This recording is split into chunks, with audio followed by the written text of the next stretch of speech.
This is World Business. Ahead, several business stories from around the world, examining shifting market conditions, strategic investments, and the economic pressures influencing governments and companies alike. Gold prices surged about 2% to an all-time high of $4,600 per ounce on Monday, while silver also set a new record as a criminal probe by the Trump administration into Federal Reserve Chair Jerome Powell sent investors scuttling back into the safe haven. Spot gold jumped 1.9% to $4,596 per ounce, after hitting a record high of $4,600 earlier in the session. US gold futures for February delivery gained 2.3% to $4,606. Wall Street futures dropped and the dollar fell by the most in 3 weeks on Monday as tensions between the Fed and the Trump administration escalated. The Trump administration threatened to indict Powell over congressional testimony he gave last summer, an action the Fed chair called a pretext for the administration to gain more influence over interest rates, which Trump wants cut dramatically. Major brokerages such as Goldman Sachs and Morgan Stanley expect 2 25 basis point rate cuts, each in June and September. Trump said he is also weighing a range of strong responses, including military options to a violent crackdown on Iranian protests. Iran's unrest comes as Trump flexes US muscles internationally, having ousted Venezuelan President Nicolas Maduro and discussing acquiring Greenland by purchase or force. Non-yielding assets like gold tend to do well in a low-interest rate environment and during geopolitical or economic uncertainties. Spot silver rose 5.5% to $84.3 per ounce after hitting an all-time high of $84.6 earlier in the day. US President Donald Trump said on Sunday that he might block ExxonMobil from investing in Venezuela after the oil major's CEO called the country uninvestable during a White House meeting last week. Exxon CEO Darren Woods told Trump that Venezuela would need to change its laws before it could be an attractive investment opportunity. During the high-profile meeting on Friday, with at least 17 other oil executives, Trump had urged the group to spend $100 billion to revitalize Venezuela's oil industry in a meeting less than a week after US forces captured and removed Venezuelan President Nicolas Maduro from power in a brazen overnight raid. Woods' skeptical remarks quickly emerged as the dominant headline, undercutting the White House's hopes of building momentum from its engagement with the world's most prominent oil executives. Exxon, ConocoPhillips, and Chevron, the 3 largest US oil producers, were for decades the most prominent partners of Venezuela's state oil company, PDVSA. The government of late President Hugo Chavez nationalized the industry between 2004 and 2007. And while Chevron negotiated deals to partner with PDVSA, ConocoPhillips and Exxon left the country and filed for prominent arbitration cases shortly after. Venezuela now owes over $13 billion collectively to ConocoPhillips and Exxon for the expropriations, according to court rulings.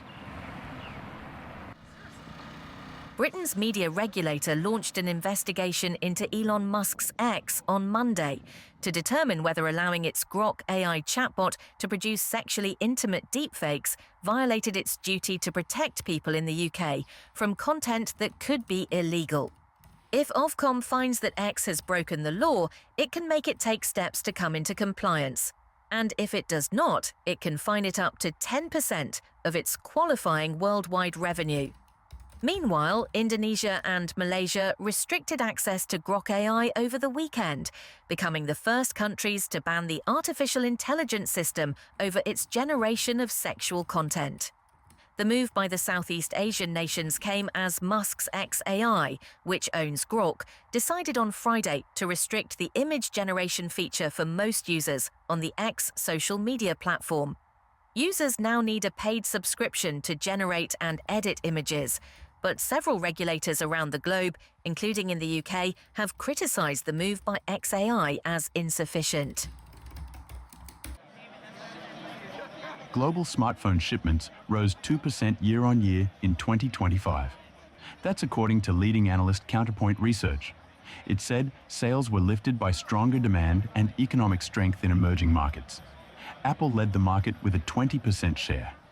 Counterpoint said the US tech giant saw solid demand in emerging and mid-sized markets, and it enjoyed strong sales of the iPhone 17 series. Galaxy maker Samsung came second with a 19% share on modest shipment growth, while China's Xiaomi was third on a 13% share and supported by steady demand in emerging markets. Counterpoint said the global smartphone market is expected to soften this year due to chip shortages and rising component costs as chip makers focus on AI data centers over handsets. Heineken said on Monday its CEO Dolf van den Brink would step down on May 31st after nearly 6 years of leading the Dutch brewer. Van den Brink took over at the world's #2 beer maker during the COVID-19 pandemic.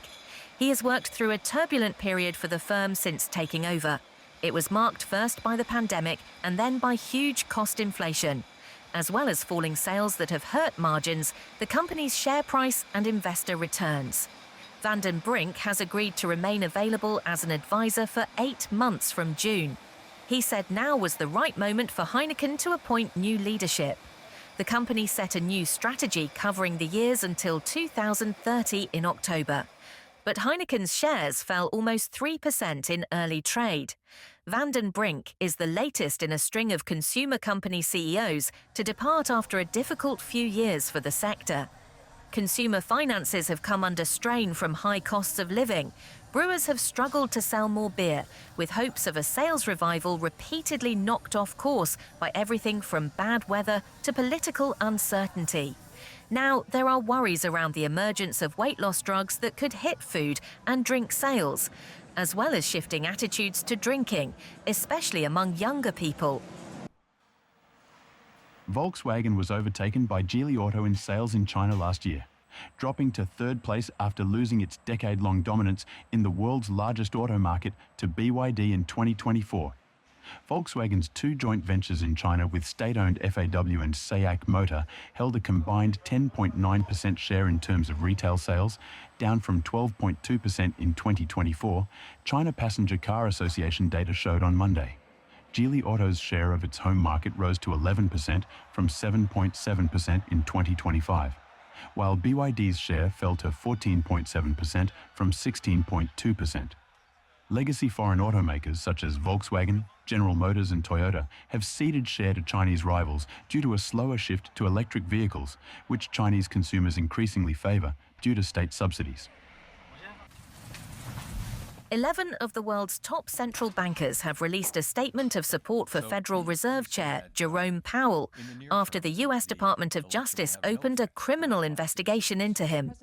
In an unprecedented move, top central bank chiefs, including the Bank of England's Andrew Bailey and Christine Lagarde of the European Central Bank, have backed Powell and warned against undermining central bank independence.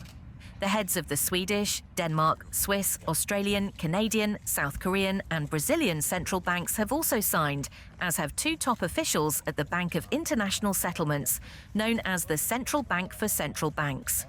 Others may yet sign the letter too, Reuters suggested. US President Donald Trump has repeatedly criticized Powell, whom he appointed in 2018, for failing to cut interest rates fast enough. But the clash between the 2 men took a dramatic turn earlier this week when Powell issued a strongly worded video statement saying he was being prosecuted by the US Department of Justice. He called the move unprecedented action that should be seen in the broader context of the administration's threats and ongoing pressure over monetary policy. Trump has moved to distance himself from the investigation, claiming he was unaware of it. Good afternoon, everybody. It is terrific. UBS Group's veteran CEO Sergio Ermotti, who helped the lender navigate the takeover and integration of former rival Credit Suisse, is planning to step down in April 2027, the Financial Times reported on Tuesday.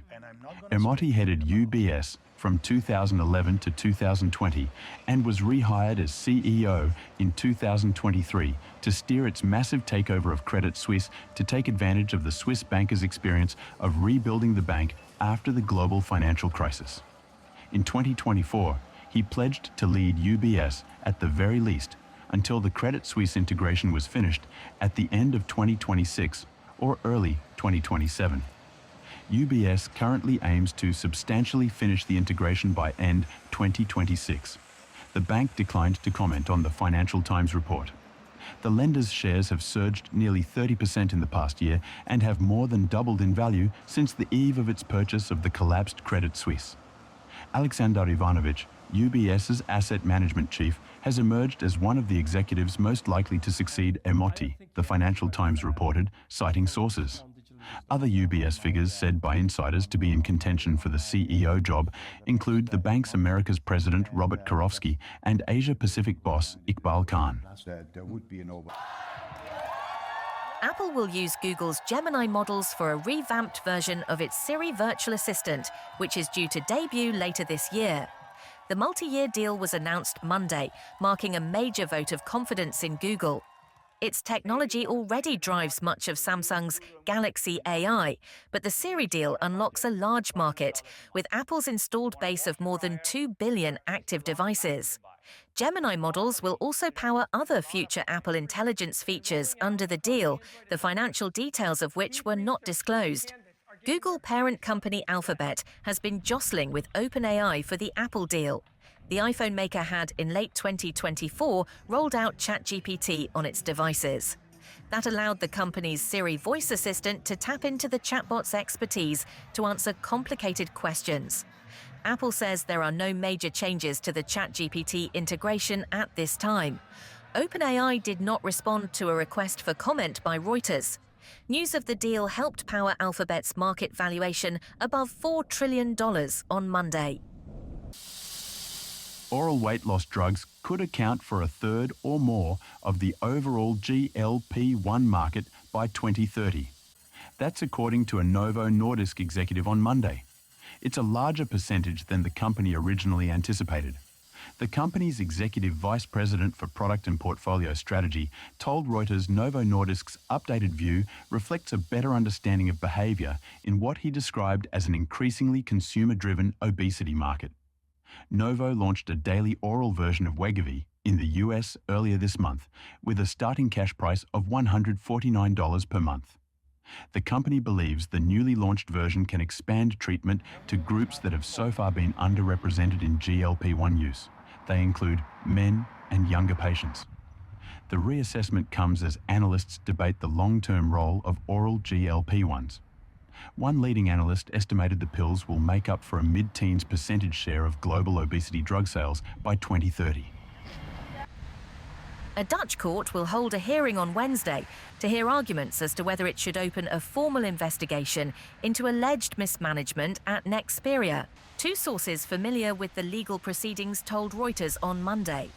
At stake in the first public hearing in the case is whether the court will reverse summary decisions made in October to suspend the company's former CEO Jiang Shuizheng and transfer control of Wingtech's Nexperia shares to a Dutch lawyer for safekeeping.